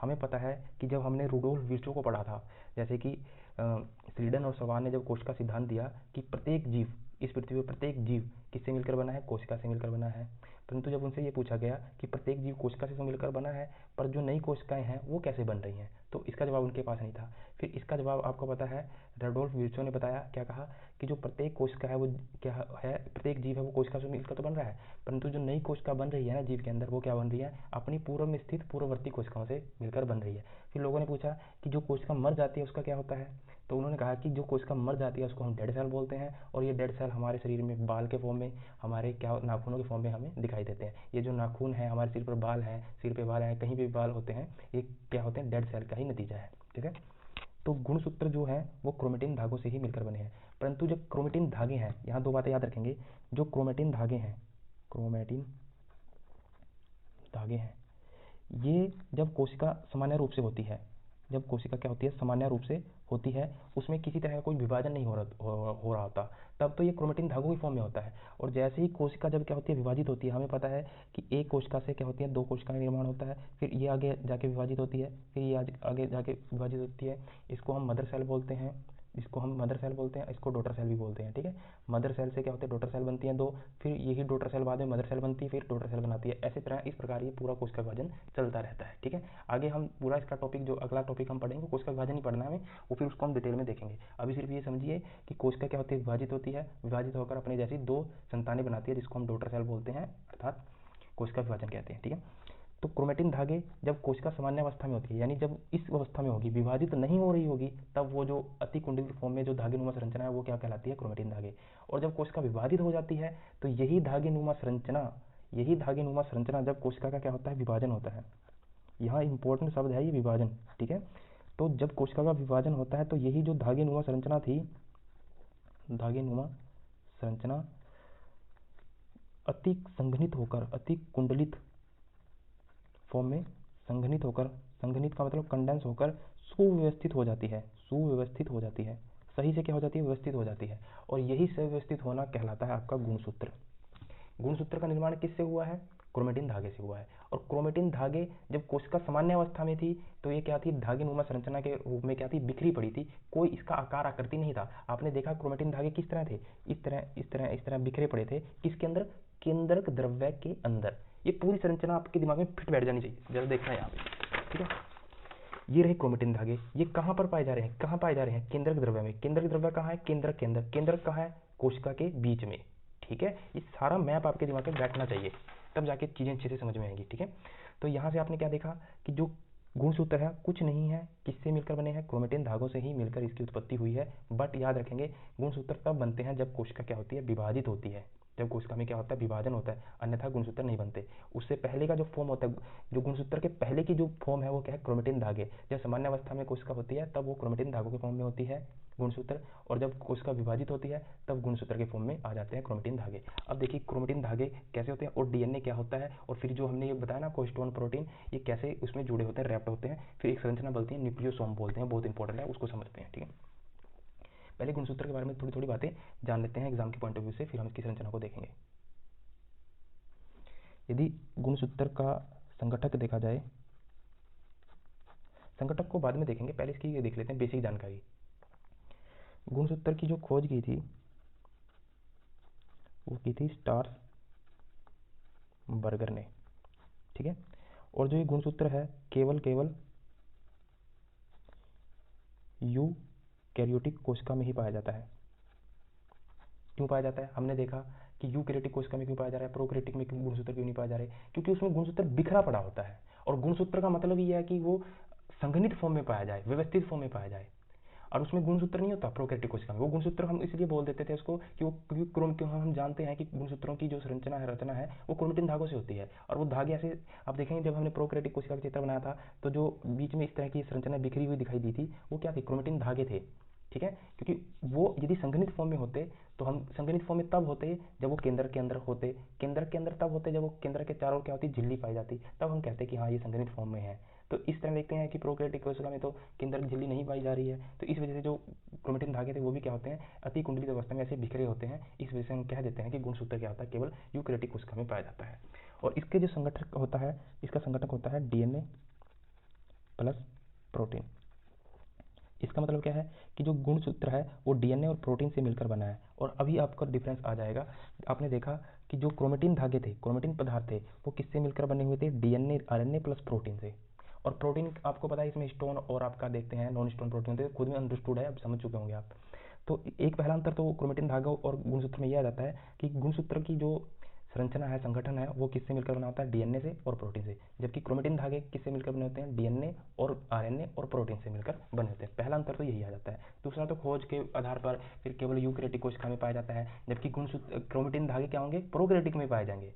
ठीक है, क्रोमेटिन धागे क्या होते हैं? अतिकुंडलित फॉर्म में केंद्रक द्रव्य में ऐसे ही बिखरे रहते हैं। और यही संरचना प्रोकैरियोटिक में पाई जाएगी और यूकेरियोटिक कोशिका में पाई जाएगी। ये प्रोकैरियोटिक यूकेरियोटिक में यदि कंफ्यूज हो रहे हो तो इसलिए हो रहे हो क्योंकि इससे पहले की जो 6 क्लास आ चुकी है उसमें मैंने इसको पूरा डिटेल से एक बेस बनाकर पूरा समझाया है। ठीक है, तो गुणसूत्र के बारे में पहले ही इतनी संरचनाएं आप याद कर लेंगे। ठीक है, उसके बाद हम देखते हैं कि गुणसूत्र का आकार कैसा होता है। जैसे मान लीजिए हम जानते हैं कि कोशिका है, कोशिका क्या होती है? विभाजित होकर अपनी जैसी दो कोशिकाएं बनाती है, फिर आगे ये विभाजित होकर दो कोशिकाएं, फिर ये क्रम ऐसे चलता रहता है। हम देख रहे हैं कि जो केंद्रक है, इस केंद्रक के अंदर केंद्रिका पाई जा रही है और इसमें धागे नुमा संरचना पाई जा रही है, जिसे हम गुणसूत्र कह रहे हैं। जब कोशिका विभाजित होती है, जो विभाजन का समय होता है, सेल का डिवीजन का समय होता है, तब यही गुणसूत्र, यही क्रोमेटिन धागे क्या होते हैं? संगठित फॉर्म में होकर अच्छे से व्यवस्थित हो जाते हैं, कुंडलित हो जाते हैं और वो कैसी संरचना बना लेते हैं? इस तरह की। किताबों में आपको इस तरह की संरचना दिखाई देगी, एक्चुअल में इस तरह की संरचना नहीं होती। एक्चुअल चित्र क्या होता है उसका अभी मैं बता देता हूँ। देखिए, इस तरह का आपको गुणसूत्र दिखाई देगा। वही जो क्रोमेटिन धागे थे, जो केंद्रक के अंदर जब कोशिका सामान्य अवस्था में थी, विभाजित नहीं हो रही थी, अति कुंडलित फॉर्म में धागे नुमा संरचना बिखरी हुई थी, और जैसे ही कोशिका का क्या होता है? विभाजन शुरू होता है, विभाजन का समय होता है, तभी ये जो क्रोमेटिन धागे हैं ये क्या हो जाते हैं? संघनित होकर कंडेंस फॉर्म में आकर कुंडलित होकर सुव्यवस्थित रूप में आ जाते हैं। वो सुव्यवस्थित रूप में कैसे आते हैं? इस तरह से, इस तरह से, इस तरह से सुव्यवस्थित हो गए। पहले क्या थे? ये इस तरह से बिखरे पड़े थे, इस तरह से बिखरे पड़े थे। जब बिखरे पड़े थे तब हमने इसको क्रोमेटिन धागे बोल दिए। जब ये सुव्यवस्थित हो गए कोशिका विभाजन के समय, याद रखेंगे कोशिका विभाजन के समय, सामान्य अवस्था में नहीं, कोशिका विभाजन के समय, तो ये क्या हो गए? इस तरह प्रकार से सुव्यवस्थित हो गए। इस प्रकार से क्या हो गए? सुव्यवस्थित हो गए। ठीक है, तो यही संरचना कहलाई आपके गुणसूत्र। गुणसूत्र क्या होते हैं? जैसे गुणसूत्र जब बनता है ना, दो क्या होते हैं? दो अर्ध गुणसूत्रों से मिलकर बनते हैं। गुणसूत्र जो बनते हैं वो किससे मिलकर बनते हैं? दो अर्ध गुणसूत्रों से मिलकर बनते हैं। कैसे? जैसे ये गुणसूत्र है ना, ये पता कैसे बना था?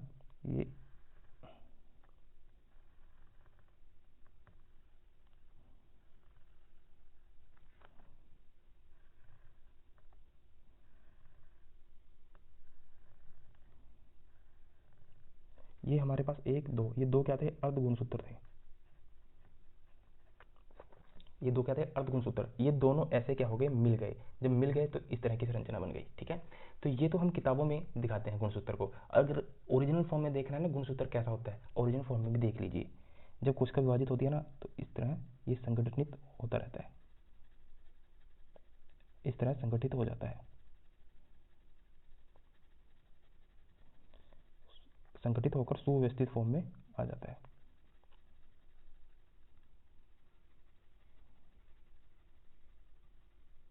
इस तरह से आपको ओरिजिनल गुणसूत्र दिखाई देगा। और ये जो हम इसके चारों ओर झिल्ली बना रहे हैं, इस तरह कोई झिल्ली नहीं होती है, तो हम समझाने के लिए आपको बना दिया। ओरिजिनल फॉर्म गुणसूत्र का ये होता है। और बनते कैसे हैं? दो अर्ध गुणसूत्रों से मिलकर इसकी संरचना होती है। ठीक है, और जो ये होती है ना, ये इसकी क्या होती हैं? भुजाएं होती हैं। और इन्हीं भुजाओं के आधार पर हम इनको, और केंद्र गुणसूत्र बिंदु के आधार पर हम इनको क्या करते हैं? आपस में बांटते हैं। आगे हम इसको पूरा डिटेल में देखेंगे। अब मैं आपको डीएनए से इसका परिचय कराना चाहूँगा कि डीएनए कहाँ होता है, किस तरह से होता है। देखिए, अब कुछ ना करिए, ये जो गुणसूत्र है ना, इतना संरचना इसकी काट दीजिए, इतना बीच में से इसको काट, कहीं से भी काट दीजिए, यहाँ से काट दीजिए, यहाँ से जहाँ से आपका दिल करे काट दीजिए। और इन धागों को क्या करिए? आप बाहर निकालिए। जैसे ही आप इनको काटते हो और इन धागों को बाहर निकालते हो तो आपको मिलती है इस तरह की संरचना, इस तरह की संरचना दिखाई देगी।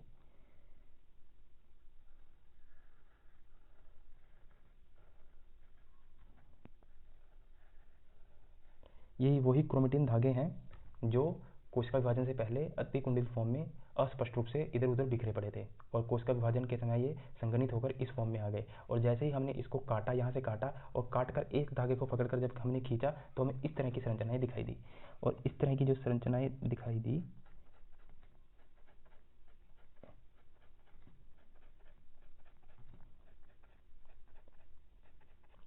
ये जो संरचना है ना, इसी को तो कहा जाता है डीएनए। यही तो है डीएनए, और क्या है। डीएनए का आप चित्र देखेंगे इसी तरह दिखाई देगा आपको। आप गूगल पे करेंगे ना कि डीएनए का चित्र कैसा होता है, इसी तरह का फॉर्म आपको दिखाई देगा। ये होता है डीएनए। डीएनए कुछ नहीं है, जो गुणसूत्र है ना, जो क्रोमेटिन धागे हैं, जब वो संगठित होकर गुणसूत्र बन जाते हैं, और जब हम उनको एक धागे को निकाल कर खींचते हैं ना बाहर, तो हमें इस तरह की संरचना दिखाई देती है। तो जो जो हमने शुरू में देखा था ना, कि जिस प्रकार होटल में वर्कर हैं, वर्कर को कंट्रोल करने के लिए मैनेजर है, मैनेजर को कंट्रोल करने के लिए बॉस है, इसी प्रकार आपने देखा कि कोशिका है, कोशिका के अंदर कोशिका अंग होते हैं कोशिका को कंट्रोल करने के लिए, कोशिका अंगों को कंट्रोल करने के लिए केंद्रक होता है, केंद्र को कंट्रोल करने के लिए आप देखेंगे उसमें गुणसूत्र होता है, गुणसूत्र को कंट्रोल करने के लिए आपको देखेंगे उसमें डीएनए होता है। ये है डीएनए, और डीएनए को कंट्रोल करने के लिए इसके अंदर छोटे छोटे इस तरह के क्या होते हैं, बिंदु पाए जाते हैं, जिनको हम क्या बोलते हैं, जीन। जीन क्या है, डीएनए का क्रियात्मक खंड इकाई है, ठीक है, क्रियात्मक खंड इकाई। बहुत इंपॉर्टेंट है ये जीन, जीन बहुत इंपॉर्टेंट है, ठीक है। तो इन्हीं डीएनए को कंट्रोल करने के लिए क्या कौन होता है, जीन, और यही जीन हमारे आनुवंशिक चीज़ों के लिए जिम्मेवार होते हैं, ठीक है। यही जीन हमारे आनुवंशिक चीज़ों के लिए क्या होते हैं, जिम्मेवार होते हैं। और ये सारी संरचनाएं, चाहे क्रोमेटिन धागे हों, डीएनए हो, जीन हो, कहाँ पाई जा रही हैं, ये पाई जा रही हैं केंद्रक के अंदर। और इसी वजह से तो मैंने आपको कहा था कि जो आरबीसी था उसमें केंद्रक नहीं पाया जा रहा है। अब केंद्रक नहीं पाया जा रहा है तो जीन नहीं पाया जा रहा है, डीएनए नहीं पाया जा रहा है, और ये केंद्रिका है, गुणसूत्र है, इस तरह की संरचनाएं नहीं पाई जा रही। यदि केंद्रक नहीं पाया जा रहा है तो उसमें क्या कट गया, जीन नहीं है। केंद्रक नहीं होगा तो उसमें गुणसूत्र नहीं होंगे, गुणसूत्र नहीं होगा तो उसमें डीएनए नहीं होगा, डीएनए नहीं तो जीन नहीं होगा। इसी वजह से हम आरबीसी का ट्रांसफर कर देते हैं एक व्यक्ति से दूसरे व्यक्ति में। जब आप ब्लड डोनेट करते हो ना, तो आरबीसी डोनेट करते हो, क्यों, क्योंकि उसमें डीएनए नहीं पाया जाता, यानी सॉरी केंद्रक नहीं पाया जाता। यदि उसमें न्यूक्लियस पाया जाता तो आप जिसको भी आप आरबीसी डोनेट करते तो वो आपकी संतान हो जाती, आपके सारे लक्षण उसमें चले जाते। यदि आप उल्टी सीधी हरकतें करते हो तो वो भी उल्टी सीधी हरकतें करते रहता, आप में जो भी आनुवंशिक गुण थे वो सारे उसमें चले जाते आराम से, ठीक है। इसी वजह से हम क्या करते हैं, आरबीसी को ट्रांसफर करते हैं। और आरबीसी में शुरू में क्या होता है, न्यूक्लियस होता है, बाद में नहीं होता। वो क्यों नहीं होता मैं आपको बता दिया, और डिटेल में हम जानेंगे इसमें जब हम ब्लड सर्कुलेशन को देखेंगे, ठीक है। यही कहलाता है आपका डीएनए संरचना। और डीएनए को कंट्रोल करने के लिए कौन होता है, जीन। इस पर छोटे छोटे बिंदु लगे होते हैं जिसको हम क्या बोलते हैं, जीन। अब जरा समझना, जो हमने यहाँ छोड़ा था ना हिस्टोन प्रोटीन, हिस्टोन प्रोटीन छोड़ा था ना यहाँ पे, हिस्टोन प्रोटीन। कितने प्रकार के हिस्टोन प्रोटीन होते हैं, 4 प्रकार के, प्रत्येक के कितने, 2 2 अणु, ठीक है, यानी हिस्टोनोक्टेमर। अब वो होता कैसे है देखिए, जैसे मान लीजिए ये एक हिस्टोन प्रोटीन है, ये एक हिस्टोन प्रोटीन है, एक हिस्टोन प्रोटीन है, एक हिस्टोन प्रोटीन है, ये H2A, H2B, H3, H4, ये 4 टाइप के हमारे पास हिस्टोन प्रोटीन होते हैं, प्रत्येक के 2 2 अणु। तो H2A होगा तो इसका भी एक पीछे की तरफ है ना, 3D फॉर्म में कल्पना कर लीजिए, जिस तरह का वो होता है ना, बॉक्स होता है, बॉक्स समझ रहे हो ना, बॉक्स होता है। तो उस तरह से कल्पना कर लीजिए, जैसे लूडो होती है ना, लूडो, लूडो आपने देखा होगा जिसमें जो गोटी होती है, लूडो की गोटी, इस तरह से आप उसके कॉर्नर को देखिए, कॉर्नर कितने होते हैं, 8 होते हैं ना, तो उसी तरह से आप कल्पना कर लीजिए, इसका भी एक पीछे की तरफ, इसका भी एक पीछे की तरफ, इसका भी इधर की तरफ, ठीक है। ये क्या कहलाता है, हिस्टोन ऑक्टेमर। तो ये जो हिस्टोन ऑक्टेमर होता है ना, ये डीएनए पर क्या होता है, डीएनए क्या होता है, इस हिस्टोन ऑक्टेमर पर यानी हिस्टोन प्रोटीन पर क्या होता है, रैप्ट होता है। जिस प्रकार आप इसको क्या कर लीजिए, आप ना जो ये हिस्टोन प्रोटीन है, ये एक्चुअल में है क्या, ये histone protein, histone protein, histone protein actually में क्या है, हिस्टोन प्रोटीन। यदि इस हिस्टोन प्रोटीन के ऊपर मैं इस डीएनए को रैप कर दूंगा, रैप का मतलब इसको बांध दूंगा, जैसे आप एक क्या कर लीजिए, गेंद ले लीजिए और गेंद के चारों ओर क्या कर दीजिए, धागा बांध दीजिए। इसी प्रकार कल्पना करिए कि हिस्टोन प्रोटीन ले लीजिए आप, प्रत्येक के 2 2 अणु, यानी हिस्टोन ऑक्टेमर ले लीजिए। मैं इसको अब हिस्टोन ऑक्टेमर बोलूंगा तो आप समझ जाओगे। हिस्टोन ऑक्टेमर ले लीजिए और इस पर क्या कर दीजिए, आप डीएनए को बांध दीजिए। तो वो जब आप डीएनए बांधेंगे ना, तो यही संरचना कहलाएगी आपकी न्यूक्लियोसोम। आपका बहुत इंपॉर्टेंट है, ठीक है। होता क्या है, यहाँ देख लीजिए, एक stone, 2 stone, 3 stone, 4 stone, H2A, H2B, H3, H4, प्रत्येक के 2 2 अणु, एक इसका अणु, एक इसका अणु और एक इसका अणु और एक इसका अणु, प्रत्येक के 2 2 अणु। ये क्या बन गया, हिस्टोन ऑक्टेमर, ठीक है। इसी हिस्टोन प्रोटीन पर जो आपका डीएनए होता है क्या होता है, रैप्ट होता है। इस तरह से मान लेते हैं ये डीएनए आ रहा था,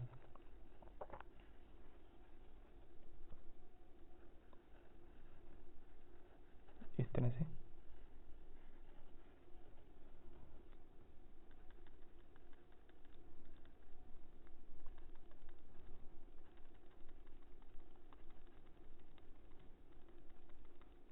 ये क्या है, डीएनए। प्रत्येक जो हिस्टोन प्रोटीन होता है उसके चारों ओर क्या होता है, हिस्टोन आपका डीएनए क्या होता है, रैप्ट होता है। इस संरचना को क्या बोला जाता है, न्यूक्लियोसोम, न्यूक्लियोसोम। न्यूक्लियोसोम क्या है, जब हिस्टोन प्रोटीन पर, हिस्टोन प्रोटीन या हिस्टोन ऑक्टेमर कुछ भी लिख सकते हो, पर डीएनए क्या हो, रैप्ड हो। रैप्ड का मतलब इसके चारों ओर लगा हो, रैप्ड हो, इसी को कहा जाता है हिस्टोन न्यूक्लियोसोम। अब होता क्या है कि जो ये हिस्टोन प्रोटीन है ना, ये एक नहीं होता, ऐसे करके आगे चलता रहता है। जैसे ही हम क्या करेंगे, इस डीएनए को निकालेंगे ना, तो जैसे यहाँ पर निकाला है इस तरह संरचना चलती रहेगी। यदि मैं यहाँ पर कहीं हिस्टोन प्रोटीन बनाना चाहूँ तो आप यहाँ पर हिस्टोन प्रोटीन बना सकते हो, प्रत्येक के 2-2 अणु, ठीक है। इसको ऊपर, इसके ऊपर क्या होगा, पूरा रैप्ड होगा। जिस तरह ये है ना हिस्टोन प्रोटीन, इसके ऊपर क्या होगा, पूरा रैप्ड होगा। फिर आगे जाकर एक हिस्टोन प्रोटीन यहाँ मिल जाएगा आपको,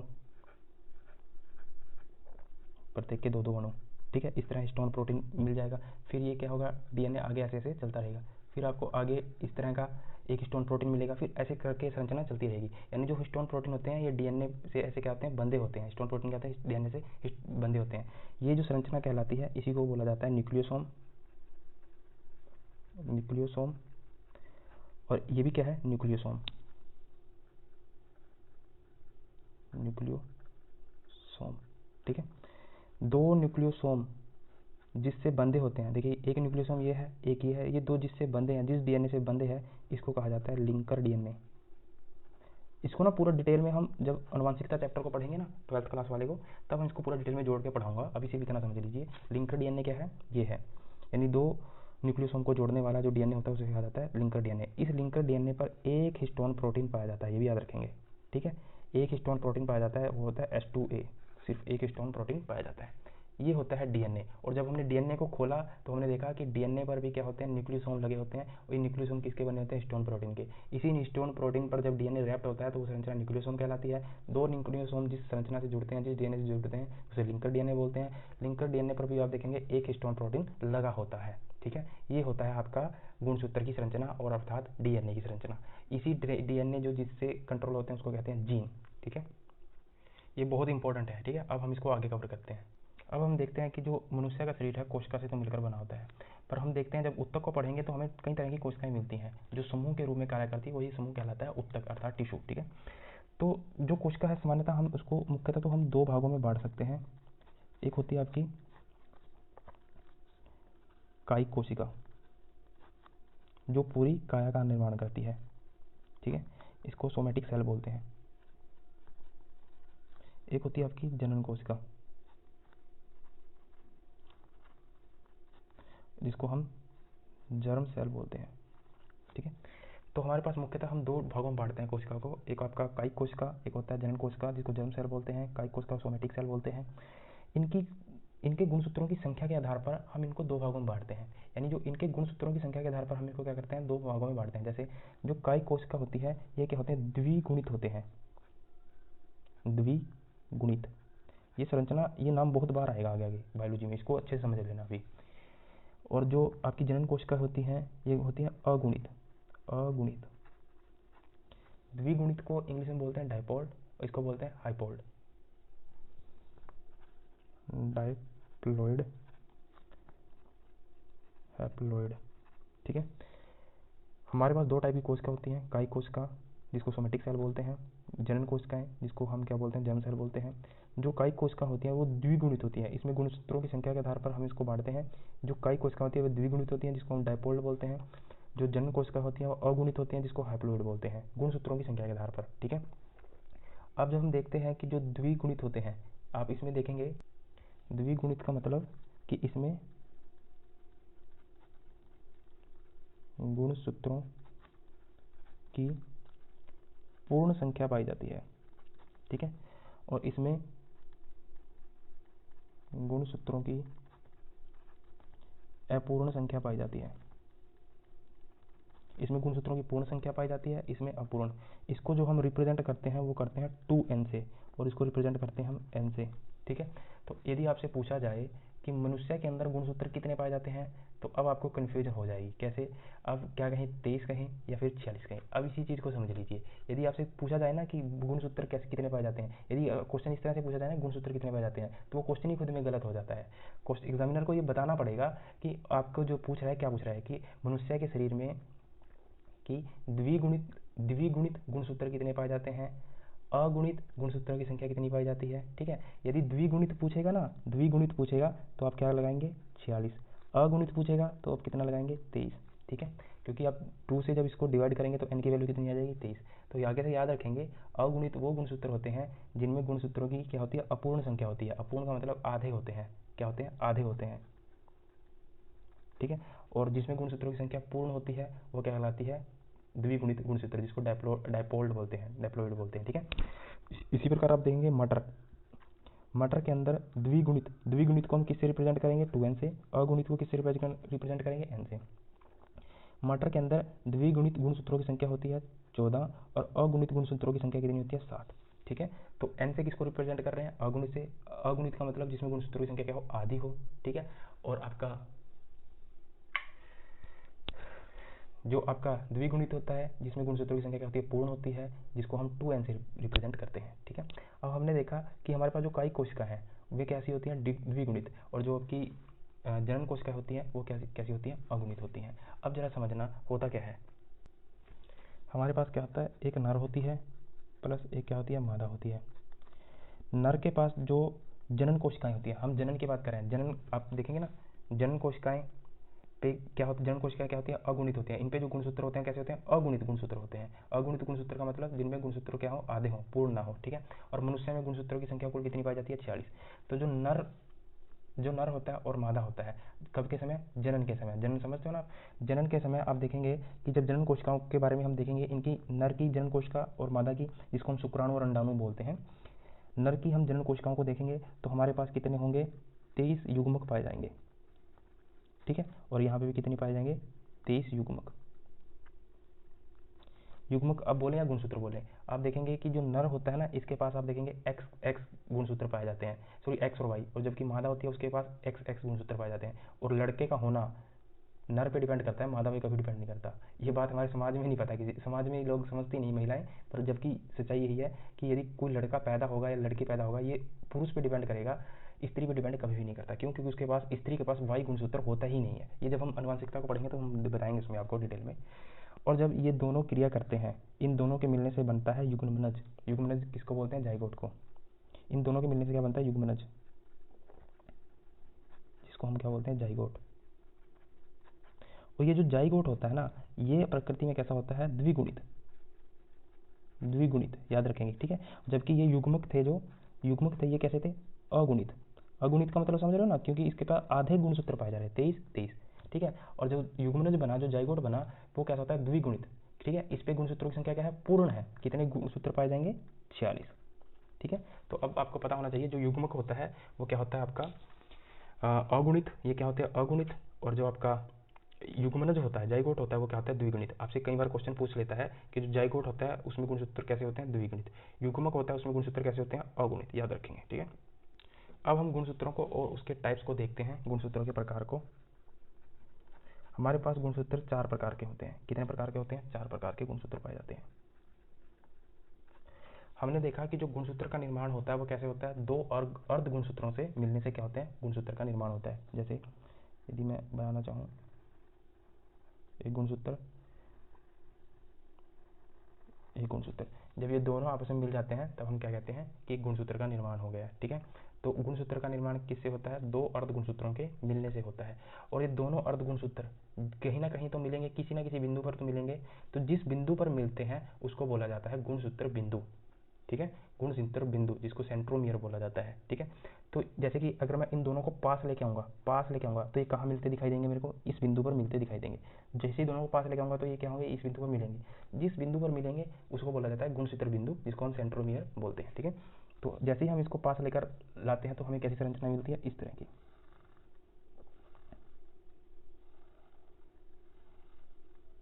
ये इस बिंदु पर मिल जाते हैं, इसी को क्या बोला जाता है आपका, गुणसूत्र बिंदु।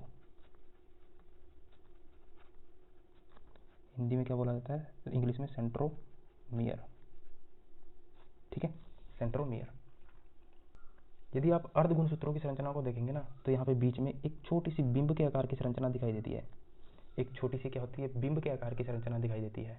इस बिंब के संरचना के आकार को क्या कहा जाता है, काइनेटोकोर। इन्हीं पर जैसे ही मान इसको हम मिलाएंगे ना तो यहाँ पर क्या होगी, एक बिंब के आकार की संरचना दिखाई देगी। इसी को हम बोल देते हैं, कई बार इसको गुणसूत्र बिंदु भी बोला जाता है, कई बार इसको काइनेटिक और भी बोला जाता है, एक ही बात है। यही जो बिंब के आकार की संरचना है ना, इसको हम बोलते हैं बिंब के आकार की संरचना, इसको बोलते हैं काइनेटोकोर। ठीक है, काइनेटोकोर। अब इसी जो गुणसूत्र बिंदु है, सेंट्रोमियर है, काइनेटोकोर है, एक ही बात है। ठीक है, इन्हीं काइनेटिक कोर या गुणसूत्र बिंदु कहें या सेंट्रोमियर कहें, इसी के आधार पर गुणसूत्रों को 4 प्रकार में बांटा गया है। ठीक है, वो 4 प्रकार कौन कौन से हैं अभी समझ लीजिए। एक एक प्रकार को हम देखते रहते हैं, उसका भी चित्र बनाते रहते हैं। पहला जो प्रकार है इसका वो है आपका मेट्रोसेंट्रिक, हिंदी में बोलेंगे इसको मध्य केंद्री गुणसूत्र। गुणसूत्र आप साथ में लगा लेना। पहला टाइप क्या है इसका, मेट्रोसेंट्रिक। और हमने किस आधार पर बांटा, गुणसूत्र बिंदु के आधार पर। गुणसूत्र बिंदु कहाँ पाया जा रहा है, बीचों बीच। बिंब के आकार की संरचना, जिसको हम काइनेटोकोर बोलते हैं, या काइनेटोकोर बोले, गुणसूत्र बिंदु कहें या सेंट्रोमियर कहें, की बात है। गुणसूत्र बिंदुओं के आधार पर हमने इसको बांटा 4 टाइप में गुणसूत्र को। पहला आता है मेट्रोसेंट्रिक गुणसूत्र, जिसे हिंदी में बोलते हैं मध्य केंद्रीय गुणसूत्र। ठीक है, इसकी संरचना आप देखेंगे कि कैसा होता है, बिल्कुल बीच में होती है, जिसका गुणसूत्र बिंदु गुणसूत्रों के क्या हो, बिल्कुल बीच में हो। ठीक है, बीच का मतलब क्या है अभी समझाता हूँ मैं। अगर मैं कहूँ कि इसकी पूरे की लंबाई, पूरे गुणसूत्र की लंबाई 6 सेंटीमीटर है, ठीक मान लेते हैं 6 सेंटीमीटर है, तो जो इसका गुणसूत्र बिंदु कहाँ होगा, 3 सेंटीमीटर के बाद यहाँ बीच में। ठीक है, 3 सेंटीमीटर के बाद। तो यदि मान लेते हैं कि जो गुणसूत्र बिंदु बीचों बीच में हो, जिसका क्या हो, गुणसूत्र बिंदु बिल्कुल बीच में हो, तो उसे क्या बोला जाता है, मेट्रोसेंट्रिक। यानी जिसका गुणसूत्र बिंदु कहाँ हो, बीच में हो, बिल्कुल बीच में, बीच में बिल्कुल। ठीक है, याद रखेंगे बिल्कुल बीच में, क्योंकि इसी गुणसूत्र बिंदुओं के आधार पर तो हम इसको कई टाइप में बांट रहे हैं। ठीक है, जिसका गुणसूत्र बिंदु बिल्कुल क्या हो, बीचों बीच में हो, वो कहलाता है आपका मेट्रोसेंट्रिक गुणसूत्र, जिसको हम बोलते हैं मेट्रोसेंट्रिक क्रोमोसोम, अर्थात मध्य केंद्रीय गुणसूत्र। दूसरा जो इसका टाइप आता है वो आता है सब मेट्रोसेंट्रिक का, सब मेट्रोसेंट्रिक। ठीक है, इसको हिंदी में क्या बोलेंगे, उप मध्य केंद्रिक गुणसूत्र, उप मध्य केंद्रिक गुणसूत्र या सब मेट्रिक। आप सब मेट्रोसेंट्रिक याद रखेंगे। ठीक है, आपको एग्जाम में भी सब मेट्रोसेंट्रिक ही मिलेगा। हमने इनको बांटा है, याद रखें, गुणसूत्र बिंदुओं के आधार पर। इसकी संरचना आप देखेंगे,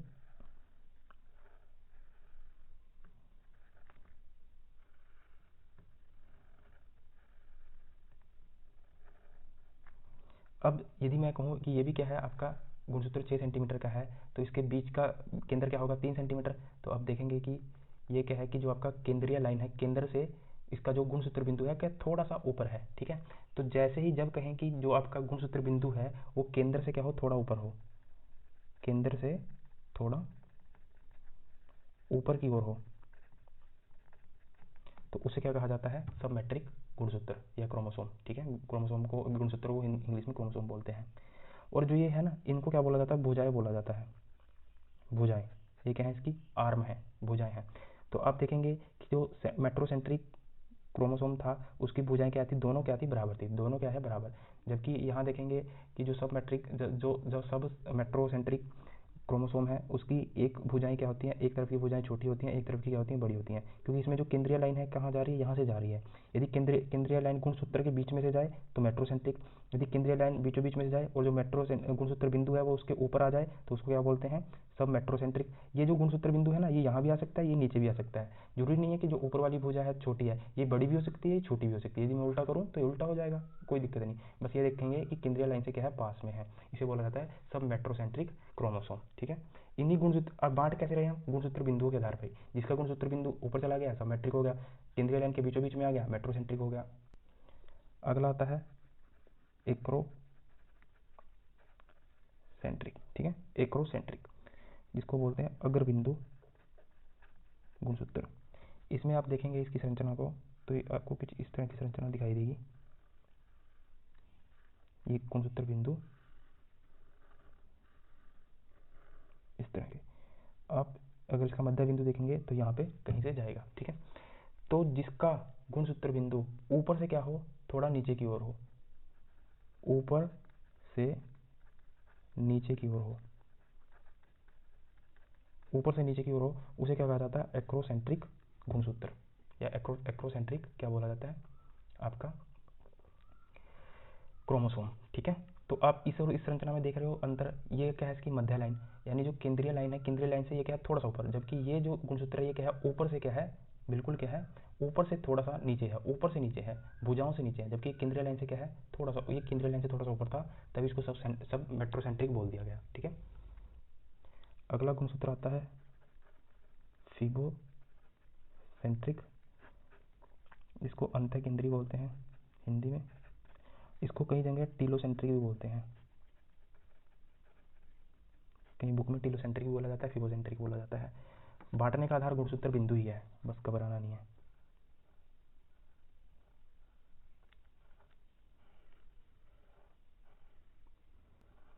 ठीक है, इसका जो मध्य बिंदु देखेंगे हम, ये जा रहा है, और गुणसूत्र बिंदु कहाँ है, ऊपर से बिल्कुल नज़दीक। तो ऐसा गुणसूत्र जिसका गुणसूत्र बिंदु क्या हो, ऊपर से बिल्कुल नज़दीक हो,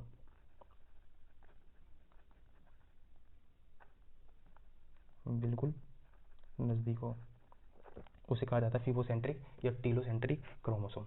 हम बांट किस आधार पर रहे थे, सिर्फ गुणसूत्र बिंदु के आधार पर, जिसे हमने क्या बोला, काइनेटोकोर, इसको हम सेंट्रोमियर भी बोलते हैं। ठीक है, और इसी के अंदर क्या होता है, धागेनुमा जो संरचना होती है व्यवस्थित होती है, पूरा संगठित फॉर्म में, सही से फॉर्म में व्यवस्थित होती है, जिसको हम क्या बोलते हैं, क्रोमेटिन धागे। ठीक है, गुणसूत्रों के प्रकार कितने हैं, 4 प्रकार के, ये आपको क्लियर हो जाना चाहिए। ठीक है, यदि मैं गुणसूत्र बना के दिखाऊं यहाँ पे, जैसे मान लीजिए क्या है, गुणसूत्र है एक। ठीक है, कई बार क्या होता है कि जो ये गुणसूत्र है ना, इस पे एक छोटी सी संरचना दिखाई देती है, इन छोटी सी संरचना को क्या कहते हैं, सैटेलाइट। सैटेलाइट, इसको हिंदी में बोलते हैं अनुषंगी, आप सैटेलाइट याद रखेंगे। ठीक है, एक्चुअली होता क्या है कि ये सैटेलाइट क्या होती है, अरंजित होती है। अरंजित का मतलब समझ चुके होंगे कि इस पर कोई कलर नहीं होता। कई बार क्या होता है, इस पर कोई कलर नहीं हो पाता है, तो यानी ये स्टेन नहीं हो पाती है, तो ये अरंजित छोटी छोटी सी संरचनाएं गुणसूत्रों के ऊपर पाई जाती हैं, उसको क्या बोला जाता है, सैटेलाइट या कहीं अनुषंगी। कई बार क्वेश्चन में कई बार आ सकता है कि इनमें से कौन सी संरचना गुणसूत्र से संबंधित नहीं है, तो इस तरह से आप समझ सकते हो। ठीक है, अब हम आपको कुछ दिखाने का प्रयास करेंगे, जैसे कि हमने देखा कि जो क्रोमेटिन धागे थे, जो मैंने आपको छुड़वाया था, एक्चुअल में कुछ नहीं था, वही जाके आगे जाके क्या बन रहे थे, गुणसूत्र बन रहे थे। ठीक है, जब कोशिका सामान्य अवस्था में थी तो क्रोमेटिन धागे थे, जिसमें हमने क्रोमेटिन धागों की संरचना को देखा, तो ये किससे मिलकर बना होता है, डीएनए से, आरएनए से, प्रोटीन से। प्रोटीन 2 टाइप के होते हैं, histone protein, non histone protein. Histone protein प्रकृति में क्षारीय होते हैं, ये अम्लीय होते हैं। ठीक है, तो हमारे पास मुख्यतः 4 प्रकार के हिस्टोन प्रोटीन पाए जाते हैं, H2A, H2B, H3, H4। ठीक है, और यही प्रत्येक के 2 अणु, जब 2 अणु प्रत्येक के मिल जाते हैं तो हिस्टोन ऑप्टेमर बोला जाता है। और जब हमने गुणसूत्र की संरचना को देखा, तो हमें इस तरह की, जब कोशिका विभाजित होती है, याद रखेंगे, जब कोशिका के विभाजन के समय, जब कोशिका क्या होती है, विभाजित होती है, तो गुणसूत्र इस तरह संगठित हो जाते हैं, कंडेंस फॉर्म में आ जाते हैं, और यही कंडेंस फॉर्म को हम इस तरह दिखाते हैं। एक्चुअल में रियल फॉर्म ये होती है, किताबों में इस तरह दिखाई देता है। और गुणसूत्र बनते कैसे हैं, 2 अर्ध गुणसूत्रों से ऐसे मिलकर। ठीक है, तो जब हम इसको यहाँ से काट कर देखते हैं, तो इसके एक धागे को जब हम पकड़ के खींचते हैं, तो हमें इस तरह की संरचना दिखाई देती है, जिसे हम क्या बोलते हैं, डीएनए।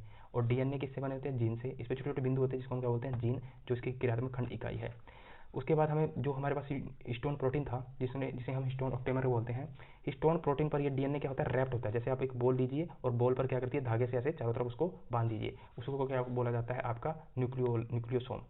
जब हिस्टोन प्रोटीन पर डीएनए रैप्ट हो, उस संरचना को क्या बोला जाता है, न्यूक्लियोसोम। फिर ऐसे ही क्या होती है, जो हिस्टोन प्रोटीन होता है पूरे डीएनए पर चिपका होता है। ठीक है, एक हिस्टोन प्रोटीन ये, एक हिस्टोन प्रोटीन ये भी क्या है, न्यूक्लियोसोम। 2 न्यूक्लियोसोम जिस डीएनए से जुड़े होते हैं उसे लिंकर डीएनए बोलते हैं। लिंकर डीएनए पर एक हिस्टोन प्रोटीन पाया जाता है, जिसे H2A बोलते हैं। ठीक है, ये थे गुणसूत्र के बारे में संरचना।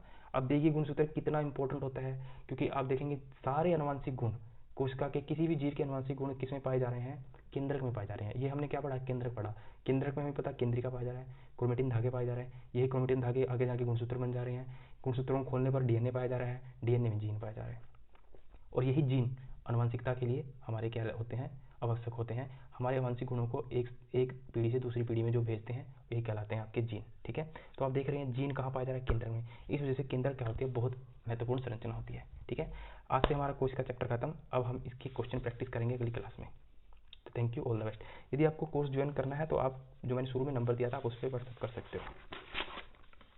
अगर कुछ ना समझ में आए तो आप कमेंट कर सकते हो, कमेंट में आपको जवाब देने का प्रयास करूँगा।